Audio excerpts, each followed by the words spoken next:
असल में ज़रूरत इस अमर की है कि इस नेटवर्क को तोड़ा जाए। जो इंकशाफात सामने आए हैं, जो उसके नेटवर्क के वो लोग सामने आ चुके हुए हैं, नामों का पता है, वो कराची पुलिस को भी पता है, वो उस हसास अदारे को भी पता है, अब तक उन तक क्यों नहीं पहुंचा जा रहा? कि अब उसके मुकदमात जो सामने आ रहे हैं, इतने साल उन मुकदमात को क्यों नज़रअंदाज किया गया, किसने नज़रअंदाज किया, उसे क्यों इश्तिहारी करार नहीं दिया गया, उसका CRO रिकॉर्ड क्यों मरतब नहीं किया गया, ये सारे पहलू बड़े अहम हैं। ये कहानी शुरू हुई थी जॉर्डन गैंग से। जब जॉर्डन गैंग गिरफ्तार किया था तो जॉर्डन गैंग के ही इंकशाफ पर अनमोल पिंकी को उस दौर में पकड़ा गया था। भाई अगर वो करोड़ों रुपए का लेन देन हुआ राना अकरम इंस्पेक्टर से, तो राना अकरम कौन सा दूर है? फिर अगर आपके सामने अगर राना अकरम का नाम आ गया तो उसको आप इन्वेस्टिगेट करें ईमानदार पुलिस अफसरान के जरिए। तो पिंकी का मेरे ख्याल है सारा नेटवर्क बेनकाब हो जाएगा, जो महकमा पुलिस में है, जो इसको तहफ़्फ़ुज़ फराहम करता रहा, जो मुकदमात के इंदराज के बावजूद इसे गिरफ्तार ना करता रहा, क्योंकि उसकी जान को भी खतरा है। अब उसकी जान को खतरा क्यों है कि जो बड़े नाम सामने आए हुए हैं, जो इन्वेस्टिगेशन में आए हुए हैं, वो कभी मीडिया की नज़र नहीं बने कि सराइयाँ ही हैं। कुछ ऐसे हमारे जर्नलिस्ट दोस्त हैं जिनके पास काफ़ी डिटेल से मटीरियल मौजूद है, किसी मसलियत के तहत अभी नहीं बता रहे। बेहतर तो है कि वो इन्वेस्टिगेशन जो टीमें हैं जो कर रही हैं वो खुद ये चीज़ें बताएं, वरना एक ना एक दिन किसी ना किसी जर्नलिस्ट ने वो तमाम नाम जो हैं ब्रेक कर देने हैं। सर ये बताएं कि पहले तो उसके बड़े धड़ल्ले से उसकी वॉइसेज आ रही थी कि अगर मुझे कुछ हो गया तो नया बंदा कारोबार संभालेगा, ऐसे हो जाएगा वैसे हो जाएगा, मैं किंग हूँ, मैं डॉन हूँ, मुझे कोई पकड़ नहीं सकता है। तो अब जब उसकी पेशी हुई, जो उसकी चीखें थी जो साफ सुनाई दे रही थी, नजर आ रही थी, ये क्या अब जो है वो नई पेशरफ्त सामने आई है? देखिए इस वक्त ना मेरे नज़दीक वैल्यू उसकी ऑडियोज़ की है, ना उसकी चीखों पुकार की है। जिस तरफ 12 मरतबा हम इशारे कर रहे हैं और अभी तक उसमें कोई ख़ास पेशरफ सामने नहीं आई। यहाँ पर इस बात का शोर मचाया जा रहा है, उसके मोबाइल से इतने नंबर निकल आए, इतने कॉन्टैक्ट निकल आए, उसका ये कस्टमर था, वो कस्टमर था। भाई यहाँ पे कस्टमर्स के इंकशाफात ना करें। वो पता है आप लोगों को, आपने तफ्तीश कर ली है। जब ज़ाहिर है लाहौर से गिरफ़्तार हुई थी और उसके बाद वो एक हफ़्ता तकरीबन जिन लोगों के पास थी, जिन्होंने उठाया था, उन्होंने तफ्तीश कर ली हुई है, वो सब हर चीज़ का पता है। असल में ज़रूरत इस अमर की है कि इस नेटवर्क को तोड़ा जाए, सिर्फ उसके राइडर्स के ख़िलाफ़ कार्रवाई ना की जाए, इस नेटवर्क को चलाने वाले उस माफिया के ख़िलाफ़ भी एक्शन लेना चाहिए। अब जब इतनी हाइप तो मिल गई है इस केस को और 12 मरतबा यही डिस्कस हो रही है अनमोल पिंकी के केस की, तो अभी तक जो इंकशाफात सामने आए हैं, जो उसके नेटवर्क के वो लोग सामने आ चुके हुए हैं, नामों का पता है, वो कराची पुलिस को भी पता है, वो उस हसास अदारे को भी पता है, उसने भी रिपोर्ट जो बनाई थी, जो दी थी आला काम को, अब तक उन तक क्यों नहीं पहुंचा जा रहा? और यहाँ पर मैं खुसूसी तौर पर लाहौर का ही जिक्र करूँगा कि अब उसके मुकदमात जो सामने आ रहे हैं, ठीक है, इतने साल उन मुकदमात को क्यों नज़रअंदाज किया गया, किसने नज़रअंदाज किया, उसे क्यों इश्तिहारी करार नहीं दिया गया, उसका CRO रिकॉर्ड क्यों मरतब नहीं किया गया, ये सारे पहलू बड़े अहम हैं। इससे आप अंदाज़ा लगा लें कि लाहौर पुलिस में भी उसका नेटवर्क खासा मजबूत था। फिर एक नाम सामने आया, उसके मुबैना तौर पे उसका शोहर करार दिया जा रहा है राना अकरम इंस्पेक्टर, जो रिटायर हो चुके हैं। और ये भी बताया जाता है, क्योंकि कहानी शुरू हुई थी जॉर्डन गैंग से। जब जॉर्डन गैंग गिरफ्तार किया था तो जॉर्डन गैंग के ही इंकशाफ पर अनमोल पिंकी को उस दौर में पकड़ा गया था।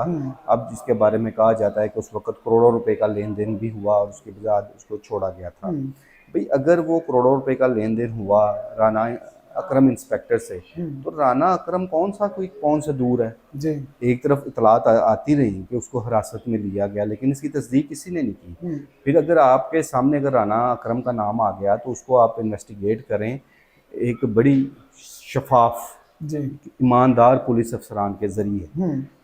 तो पिंकी का मेरे ख्याल है सारा नेटवर्क बेनकाब हो जाएगा, जो महकमा पुलिस में है, जो इसको तहफ़्फ़ुज़ फराहम करता रहा, जो मुकदमात के इंदराज के बावजूद इसे गिरफ़्तार ना करता रहा, जो मुकदमात होने के बावजूद इसको इश्तिहारी करार ना दिया गया, इसका CRO नाम बना गया। इन तमाम पहलुओं को वक्ती तौर पर नज़र आ रहा है कि नज़रअंदाज किया जा रहा है। बाज़ राय कहते हैं कि खामोशी से काम किया जा रहा है, बाज़ राय ये भी कहते हैं कि चूंकि इस नेटवर्क में कुछ बड़े पुलिस अफसरान के नाम आ रहे हैं तो उनको कवर करने की कोशिश की जा रही ठीक है। है। इस तमाम सूरत हाल में एक चीज़ जो अब मैंने आज से कुछ दिन पहले भी कही थी, आज भी कहूँगा, और उस पर अब ये बातें और चहमगोइयाँ भी हो रही हैं कि उसकी जान को भी ख़तरा है। अब ठीक उसकी है। जान को ख़तरा क्यों है कि जो जो बड़े नाम सामने आए हुए हैं, जो इन्वेस्टिगेशन में आए हुए जी। हैं, वो कभी मीडिया की नज़र नहीं बने कि आसराइयाँ ही हैं। ठीक है। ठीक है, कुछ ऐसे हमारे जर्नलिस्ट दोस्त हैं जिनके पास काफ़ी डिटेल से मटेरियल मौजूद है और वो किसी मसलियत के तहत अभी नहीं बता रहे। बेहतर तो है कि वो इन्वेस्टिगेशन जो टीमें हैं जो कर रही हैं वो खुद ये चीज़ें बताएं, वरना एक ना एक दिन किसी ना किसी जर्नलिस्ट ने वो तमाम नाम जो हैं ब्रेक कर देने हैं। अब वो जो माफिया है वो बड़ा तगड़ा माफिया है, वो कभी भी नहीं चाहेगा हम लोग बेनकाब हों, वो कभी भी नहीं चाहेगा कि हमारे जो असल चेहरे हैं, जो हमने वर्दियों की शक्ल में एक लबादा उड़ा हुआ है, वो सामने आए तो डेफिनेटली वो माफिया इसको नुकसान पहुंचाने की कोशिश कर सकता है। वो किसी भी सूरत में, इसलिए इस वक्त पिंकी की जान का तहफ़्फ़ुज़ बहुत ज़रूरी है, उसे सिक्योर रखना बहुत ज़रूरी है और उस माफिया पे हाथ डाला जाए, उस माफिया को इबरत का निशान बनाया जाए। अकेले पिंकी के पीछे पड़े रहोगे तो क्या होगा? पिंकी अकेली कुछ भी नहीं। पिंकी लाहौर जैसे शहर में बैठ के, जहाँ पे सीसीडी का एक खौफ तारी हो गया हुआ है, जब से मुंशियात फरोशों के खिलाफ एक्शन शुरू हुआ था सीसीडी का, ये अब सीसीडी की कारकर्दगी पर भी सवालिया निशान है कि जिस वक्त आप लोग धड़ाधड़ मुंशियात फरोशों के खिलाफ कार्रवाई कर रहे थे, ठीक है, उनके साथी भी छुड़ाने आए, उन्हें कई मुतअद्दिद मुंशियात फरोश अपने इंजाम को पहुंच चुके हैं।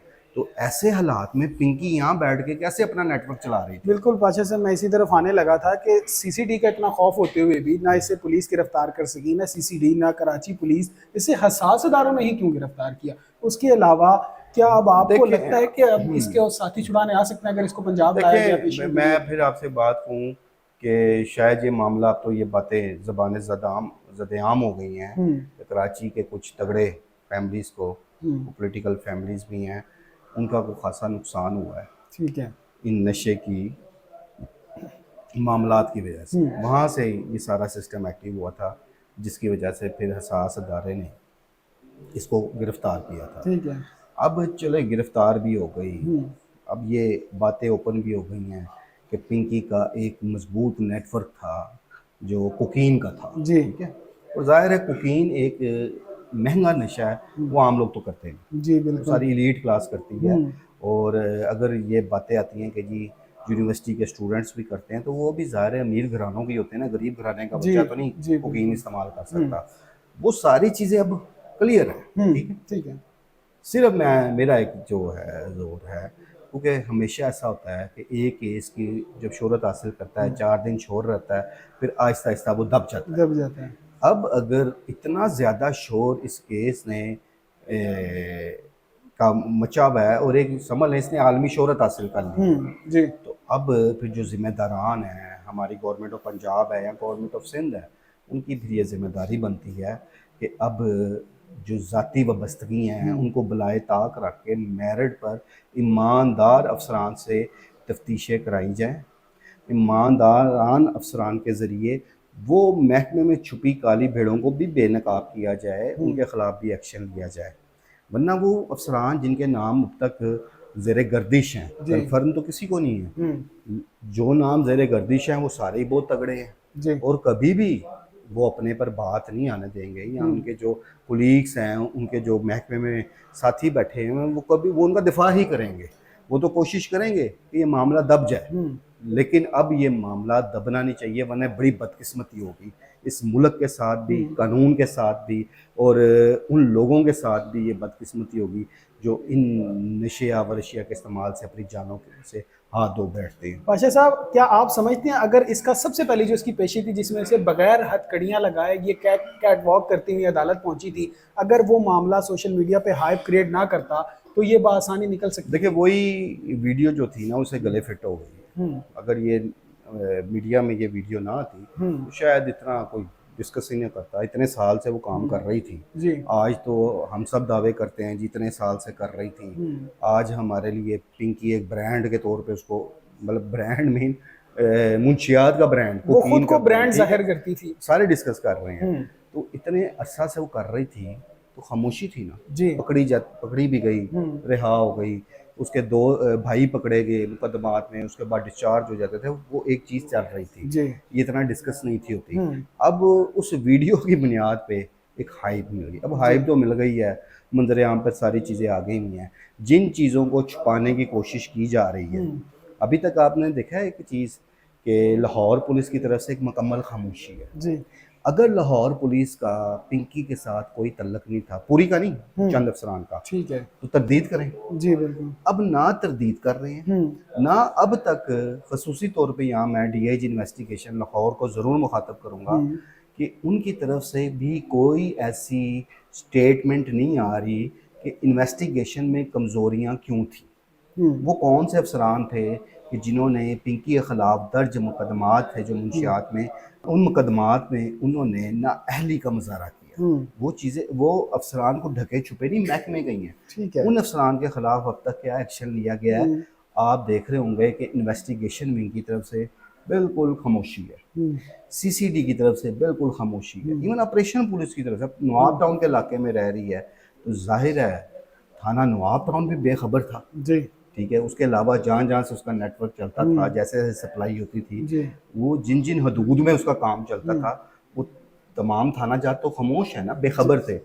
जहाँ वो बेखबर थे, यहाँ वो सब लोग मैनेज हुए हुए थे। दोनों में से एक चीज़ तो दोनों होनी में से है। एक चीज़ हो अगर बेखबर है तो ये इन्होंने गफलत का मुजाहरा किया, उन्होंने अपने जो पूरे पेशा वराना जिम्मेदारियाँ हैं उनसे आंखें चुरा रखी थी, और अगर मैनेज थे उनके खिलाफ एक्शन होना चाहिए। जी तो ये जो चीज़ें हैं, देखते हैं कि इसके क्या नताइज सामने आते हैं।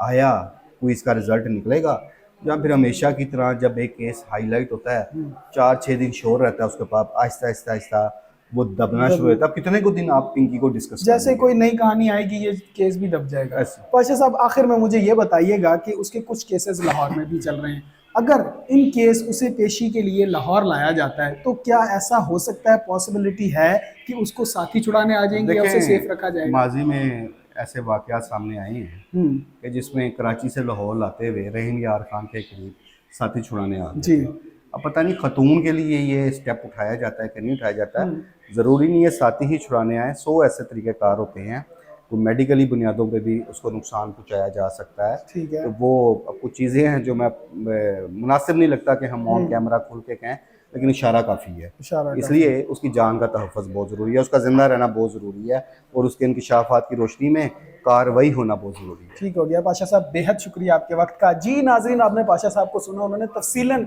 हमें ये बताया कि आखिर ये केस किस राह पर चलने लग गया है। अब उन्होंने एक इशारा दे दिया है, अब देखना ये है कि आने वाले वक्त में ऊंट जो है वो किस करवट बैठता है। इस बारे में आपकी क्या राय है, हमें कमेंट सेक्शन में ज़रूर आगाह करें। अपना बेहद ख्याल रखें, अपने मेज़बान को इजाज़त दीजिए। अल्लाह करीम आपका हामी व नासिर।